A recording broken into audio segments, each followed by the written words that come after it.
तू है बरसाने की छोरी, मैं तो हूँ ब्रज का लाला।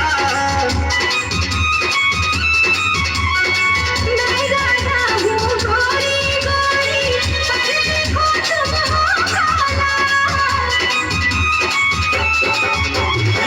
तू है बरसाने की छोरी, मैं तो हूँ ब्रज का लाला। मैं राधा हूँ गोरी गोरी, पर देखो तुम हो काला। मैं राधा हूँ गोरी गोरी, पर देखो तुम हो काला। काला कह के परदेसी को,